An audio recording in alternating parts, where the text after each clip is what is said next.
Prior to the crash, the 43-year-old filled up a 5-gallon drum with petrol at this petrol station, then crashed it into a wall just miles from his family home.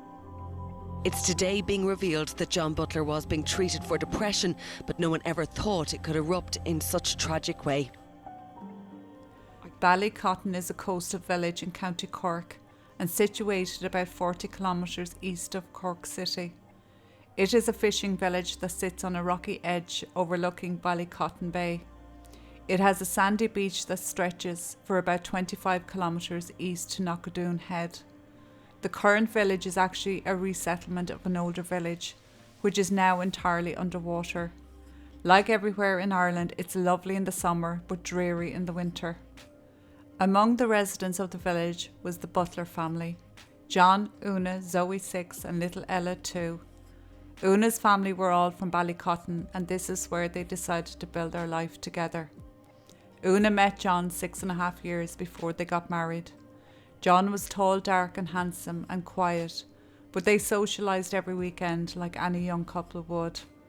He didn't seem to portray any symptoms of depression before they got married. They got married in 2000, and 6 weeks after the wedding, John was involved in an accident in work and suffered from PTSD afterwards. The accident changed a lot of things. He stopped going out, he hurt his back as well, and wasn't able to drive and was out of work for nearly 2 years. John slipped into a depression, and Una would say he was very hard to deal with. Una felt over the years he never recovered from the accident. Zoe, their first daughter, was born in 2004. They were both very happy with their baby girl, especially John. Zoe was very bubbly and involved in a lot of activities: gymnastics, judo, and had just started first class in school in September 2010. At one point she had to make a choice between gymnastics and Irish dancing. She transitioned to Irish dancing, so she'd be jumping and hopping around the place, constantly practicing. Ella was born in 2008. She was a mischievous little thing. While Zoe was quieter, Ella was always up to something. There's something about a second child, always having the confidence and more outgoing than the firstborn. Una says she has memories of the two girls that you don't get from anyone else. You experience the innocence and the joy from having children, and this is what she holds dear. She believes it is a gift to have children, and she had 2 beautiful little girls. John looked after the girls 2 days a week, and they had a childminder also for the other 2 days. Una worked 4 days and John worked as a JCB driver for 2 days a week at a local farm. Una said life was good. John liked minding the girls as it kept him occupied when he wasn't working. In 2008 the recession had hit, but they were managing. John didn't see it that way though, and he was worried about finances, work and just everything in general. This is when his depression came back. Tuesday, November the 16th, 2010.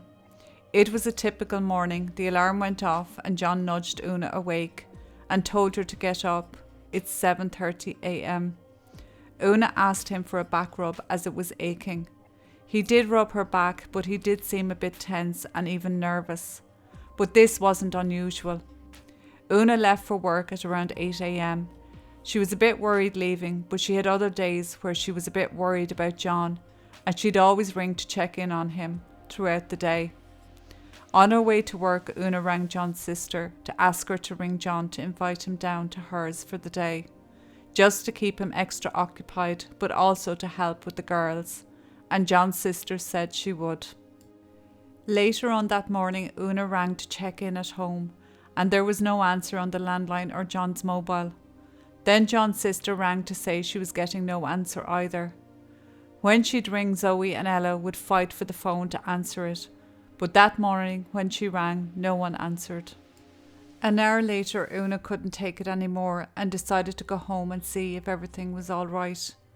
As she was nearing her house, there was a crash on the road and there was a diversion. She asked the Garda at the checkpoint, but he wouldn't tell her anything. It wasn't until Una met her brother that he told her all 3 of them were dead. John had smothered Zoe and Ella in the house, had bought a 5-gallon drum of petrol at the station, doused himself in it and crashed into a wall and killed himself, a couple of kilometres from the house. This was the crash on the road. Una didn't believe it. She didn't want to believe what she was just told. She drove to the house and a Garda was standing outside on the road, and he wouldn't let her down to the house. Una felt then, because she didn't get to see what he had done to Zoe and Ella, it was harder to accept in her mind what just happened.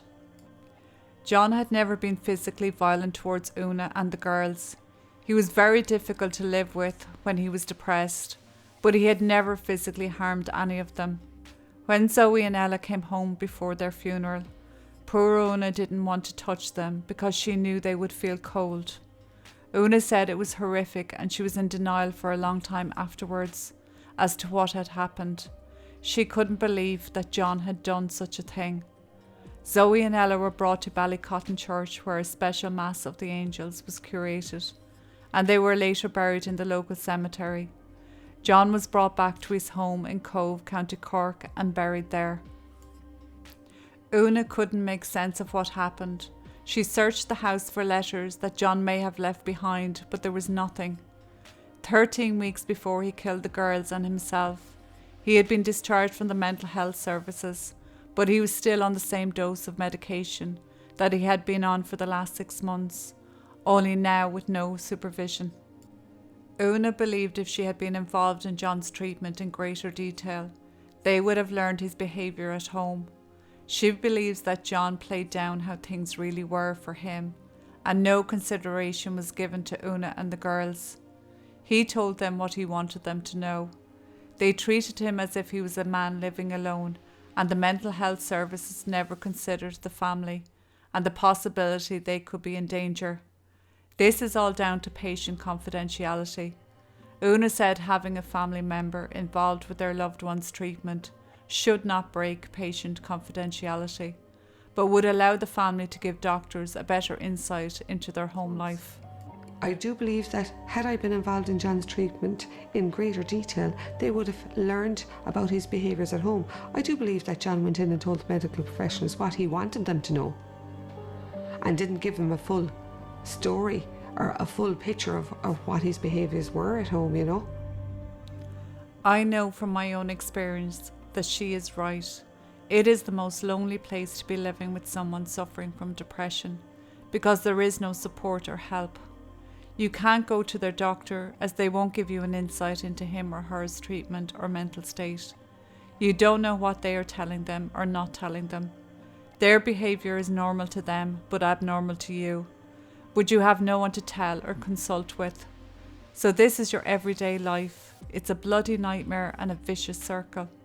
Hoping he or she will come out of it, and if they do, dreading the day they slip back into it. Meanwhile, trying to keep things normal as you can for the children's sake.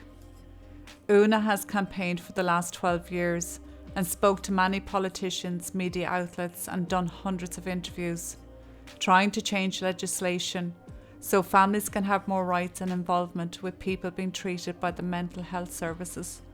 She has yet to succeed, and because of this, more children have died at the hands of their parents since 2010, when her 2 girls died at the hands of their father. People ask Una if she's sorry for the day she ever met and married John, and she says no, because then she would never have had Zoe and Ella.